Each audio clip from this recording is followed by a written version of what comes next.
Ashama harka fuune daawwattootaa fi hordoftoota maatii Muhaa Niwus akkam jirtan. Nagaan keenya kan jaalalaa onneerraa madde bakkuma jirtanitti isinaa ga'u jenna daawwattootaa fi hordoftoota maatii Muhaa Niwus. Oduu keenya ammaaf qabanne kan isinitti himu ana Muhaa Oromooti. Hammadhuma sagantaatti nu waliin turaan afeerraa keenya gamanumaan viidiyoo keenya like share gochuu sin dagatinaadha. Giddugala Oromiyaa kaaba lixa Shaggar keessatti gootichi waraana bilisummaa Oromoo Uwwaboon kaadhimamtoota simatee leenjisaa ture eebbisuu beeksise. Humna haaraa simachuun leenjisee dirqama bilisummaa sabaaf bobbaasuu jabeessee kan itti fufe waraanni bilisummaa Oromoo Uwwaboon torban darbe kana zoonii waraanaa kaaba lixa Shaggar mooraalee leenjii garaagaraa keessatti miseensota haaraa simatee leenjisaa ture eebbisuun quboota hedduu bobbaasuun isaatis ni yaadatama. Ammas ittuma fufuudhaan zoonuma kaaba lixa Shaggar keessatti kaadhimamtoota waraana bilisummaa Oromoo simachuudhaan mooraa leenjii kan biraa keessatti yeroo dheeraadhaaf leenjii waraanummaa fi siyaasaa kennaafii ture bifa waateen eebbisiisu beeksisee jira. Qondaalonni waraana bilisummaa Oromoodhaa sirna eebbaa kanarratti argamuudhaan eebbifamtootaan bagammaddan jechuun ergaa haala yeroo irratti qabanis dabarfatanii jiru. Murni Itoophiyaa bulchaa jiru bilisiginnaan akkuma kanaan dura godhe ummata keenyaas ta'e mootummoota addunyaa sobee ammas maqaa araara sobaan ummata keenyaas ta'e dippiloomaatota sobuun ittiin gargaarsa irraa citee ture argachuu fi hojii dippiloomaasii sobaa hojjechuudhaaf akka ta'e namuu quba qabaachuu akka qabanis dhaamanii jiru. Qondaalonni olaanoo waraana bilisummaa Oromoo akka jedhanitti mootummaan gama tokkoon araara odeessaa gama biraatiin ammoo xiyyaaraa fi lafoodhaan ummatichatti ibidda akka bokkaa roobsaa jira jechuun dubbatanii jiru.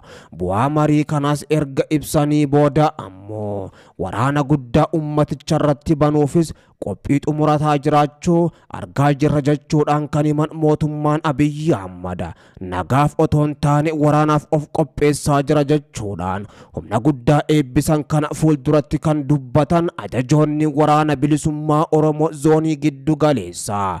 Waraana keenya cinattis ammoo ummanni keenyalleen aggaammii hamtuu kana ofirraa qolachuu qaban jechuudhaan ajajoonni waboo zoonii giddu galeessaa kaaba lixa Shaggar ergaa isaanii dabarfatanii jiru. Kana malees ajajoonni waboo kunneen akka jaanitti wanti karaa kamiinuu deemu cufti dantaa Oromoo kan eegsisu qofarratti walii galama waan ta'eef ammoo deebii hundaaf kan ta'u humna keenya cimsuu irratti hojjechuu qabnas jedhanii jiru. Leenjisuu fi bobbaasuun kan itti fufu ta'uu hubachuun ummanni keenya keessattuyyuu ammoo dargaggeeyyiin gara mooraalee leenjii waraana bilisummaa Oromootti of gabaasuudhaan leenjitanii roorroo saba keessan irraa qolachuudhaaf of qopheessuu qabdus jechuudhaan qeerroofis waamicha godhanii jiru. Naannoo Amaaraa bakka adda addaatti lola guddaa raayyaa ittisa biyyaa fi hidhattoota naannoo Amaaraa gidduutti gaggeeffamaa jiruun lubbuun Amaaraa miidhaan ga'u komishinii mirgoota namummaa Itoophiyaa hime. Komishinichi ibsa Kamisaar Antanaa Caamsaa gaafa 4 bara 2023 baaseen tarkaanfiin olaantummaa seeraa kabachiisu mootummaan federaalaa naannoo Amaaraa keessatti raawwachaa jiru mirga namummaa irratti dhiibbaa uumuu hordofaa akka jiru ibsee jira. Tarkaanfii mootummaa kanaan wal qabate godinaalee kaaba Gondar, kaaba Walloo fi kaaba Shawaa keessatti raayyaa ittisa biyyaa fi hidhattoota gidduutti lolli deemaa jiraachuu komishinichi ibsee jira. Keessumaa kaaba Shawaa naannoolee akka Shawaa Roobii fi Armaaniyaa, Anastookiyaa, Gamzaa fi Mijatee jedhamanitti haleellaan meeshaalee waraanaa gurguddaan deeggarame raawwatamaa jiras jedhee jira. Sababbii kanaanis namoota nagaarra duutii fi qabeenyi mancoon qaqqabus ibsee jira. Daseerraa ka'ee hanga Finfinneetti daandiin konkolaataa jirus yeroo adda addaatti cufamus komishinichi ibsee jira. Mootummaa federaalaatti ammoo mootummaan naannoo Amaaraa lolli deemaa jiraachuu ilaalchisee gabaasa komishinii mirgoota namummaa Itoophiyaa baase kanarratti yaada kennanis hin qabani. Mootummaan humnoota finxaaleeyyii walumatti qabuun dhukkeerraa kaasuu irratti argama. Kanneen biyya keessaa fi ala ta'anii mootummaa fonqolchuu barbaadan hunda seera jala oolchuudhaaf akka jirus dhaadatee jira. Abiyyii fi soddoonni Abiyyi Ahmad walitti deebi'anii wal balleessuu irratti argamu. Yeroo marii waboo fi akkasuma mootummaa gidduutti gaggeeffamaa ture. Waliigalteerra otoo hin gahin xumuramee jira jedhamaa turetti ammoo warri Amaaraa kan gammadanii dhiichisan yeroo ammaan tana naannoo isaanii keessattis likkii galaa jiraachuun himamee jira. Marii waboo fi mootummaa kan isaan naasise waliigalteerra gahuu dhabuun ammoo akka malees isaan gammachiisee kan jiru oggaa ta'u humnoota mootummaa naannoo Amaaraa keessatti fonqolcha mootummaa gaggeessuuf yaalan jechuudhaan mootummaanis dhukkee irraa kaasaa jiraachuun baramee jira. Marii Taanzaaniyaa odola Zanzibar irratti torbaan tokko oliif gaggeeffamaa ture waboo fi mootummaa maalirratti walii galuu akka dadhaban barame. Dhimmoota jajjaboo marii kanarratti dhiyaatan keessaa tokko mootummaa waloo yookaan coomsaa hundeessuu kan jedhu akka ta'es barame. Kan ammoo mootummaan hin fudhadhu jechuun diduun isaatis himamee jira. Aboo waboo rakkoo Oromiyaa keessaa furuuf paartiileen siyaasaa Oromiyaa keessa socho'an aboo kaafoo fi paartii badhaadhinaa dabalatee kaanis itti gaafatama fudhachuun mootummaa waloo yookaan coomsaa hundeessuudhaan qooda fudhachuu qabu jedhee jira. Jalqaba marii kanarrattis yaada kanarratti falmii fi mariin qaamolee lamaan gidduutti gaggeeffamaa ture jira.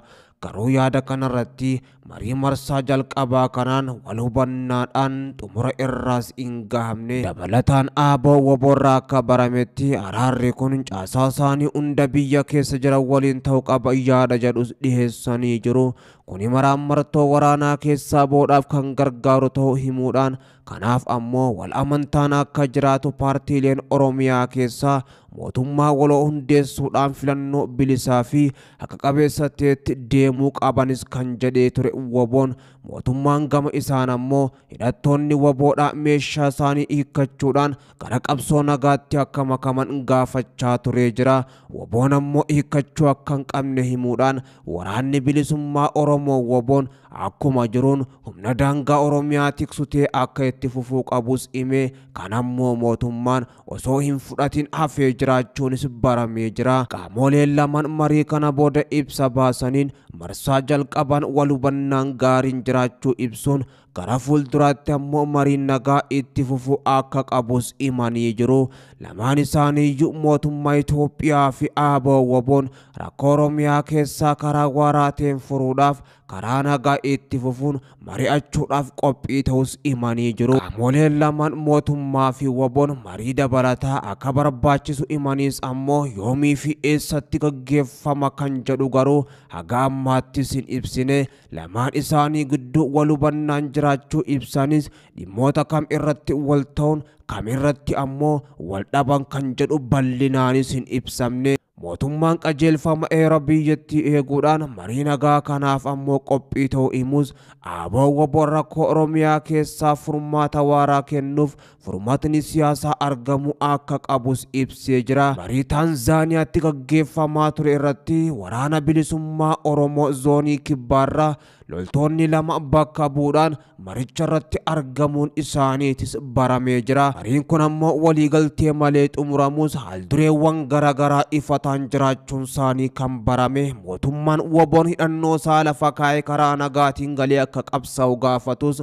waraanni bilisummaa Oromoo waboon hidhannoo isaa hiikkachuuf akka hin jirree fi daangaa Oromiyaatiin tiksuu akka qabu bakka bu'oonni waboodhaa kan ifa godhanii fi akkasuma gama kaaniin waboonis gama isaatiin akka haaldureetti kan dhiyeesse keessaa tokko kan mootummatti ammoo morma muraatees mootummaa coomsaa hundeessuu paartiileen siyaasaa Oromoo martii aboo dabalatee gama kaaniin kaafaadhaa fi biltsiginnaadhaan kan hundeeffame dhaabbachuu akka qabuu fi gama kaaniin waboon hiikkachuu akka hin qabne waraana daangaa Oromiyaa tiksu ta'uu akka qabu kan gaafateedha. Kunis ammoo fudhataman arganne.